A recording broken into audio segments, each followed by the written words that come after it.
Dans un atelier au coin de la ville dans le quartier Karpala, un jeune élève passionné se lance dans un défi audacieux. La construction d'un hélicoptère qu'il a nommé Hélico SWN 18.25. À seulement l'âge de 20 ans, notre jeune ingénieur en quête du baccalauréat est déterminé à réaliser son rêve en construisant de ses propres mains. Depuis son plus jeune âge, Sezunga Wenuguri Noël a été fasciné par l'aviation. Il a donc décidé de transformer sa passion en action. Il m'a inspiré à fabriquer l'hélicoptère et pour moi, c'est une passion. C'est une passion et depuis tout petit, je rêvais de construire un hélicoptère. Donc concevoir des hélicoptères made in Burkina Faso et c'est une ambition pour moi.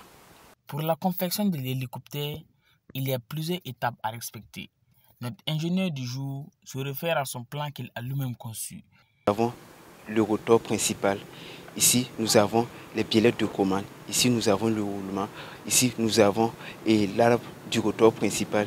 Ici, ce sont les pions. On peut encore appeler le différentiel qui va renvoyer le mouvement longitudinal du moteur à la verticale.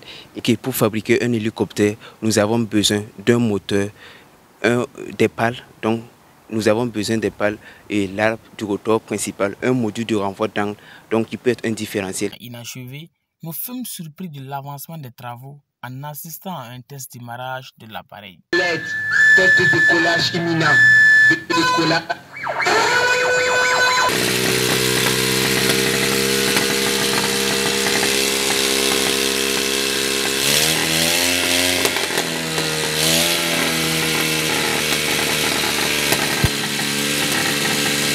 Ok, j'avais juste procédé au démarrage du moteur.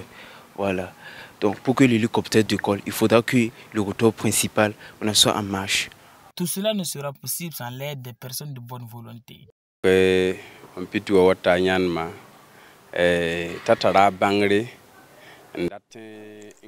petit est venu me voir et m'a dit qu'il a des connaissances pour fabriquer un hélicoptère et a demandé à savoir les frais que cela peut engendrer. Je lui ai fait savoir que j'étais content et que ce sera un honneur pour notre service de l'accompagner. Je lui ai donc proposé de venir pour qu'ensemble nous puissions fabriquer cet hélicoptère.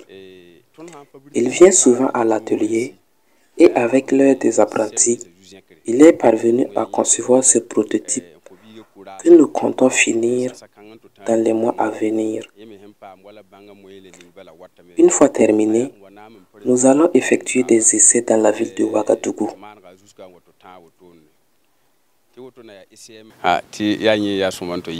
Noël nous a montré son projet. Il veut réaliser un hélico. Vraiment, nous on a vu aussi que vraiment c'est une bonne idée.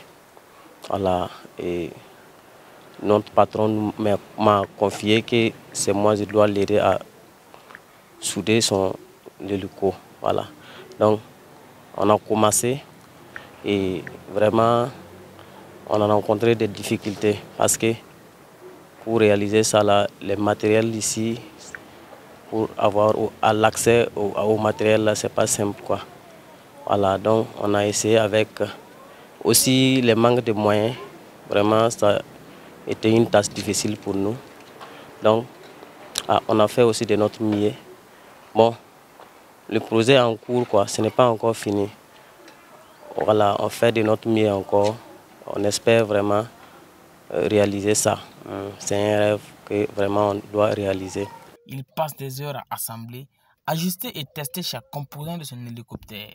De la structure métallique au moteur complexe, rien n'échappe à son attention méticuleuse. Malgré cela, des difficultés existent. J'ai utilisé du fer pour fabriquer l'hélicoptère, notamment les ferrons de 20 mm. Donc j'utilise ça pour concevoir l'hélicoptère. Ensuite, nous avons aussi les ferrons pour mettre les pose-pieds. Je vais dire, c'est constitué uniquement que de fer. Normalement, on devait utiliser l'aluminium, mais comme l'aluminium c'est dur à trouver, donc c'est pour cela que j'ai utilisé le fer. Son projet ne se limite pas à la construction matérielle de l'hélicoptère et pour son plaisir.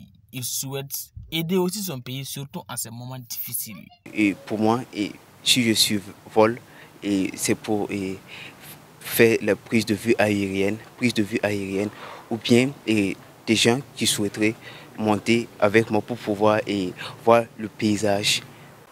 Nous savons que les hélicoptères sont importants dans plusieurs domaines. Si nous prenons dans le domaine militaire, les hélicoptères permettent de transporter des soldats au front. Ils permettent aussi de transporter des armes et des munitions au front. Ils permettent aussi de faire des missions aériennes, donc c'est-à-dire localiser des suspects, voilà, des suspects qui sont cachés, voilà, qu'on ne peut pas les retrouver sans passer par les moyens aériens. À l'endroit de tous ceux qui apportent du soutien à notre ingénieur, il réitère ses remerciements. Son histoire inspire non seulement les jeunes de sa génération, mais aussi tous ceux qui rêvent de défier les conventions et de réaliser l'impossible.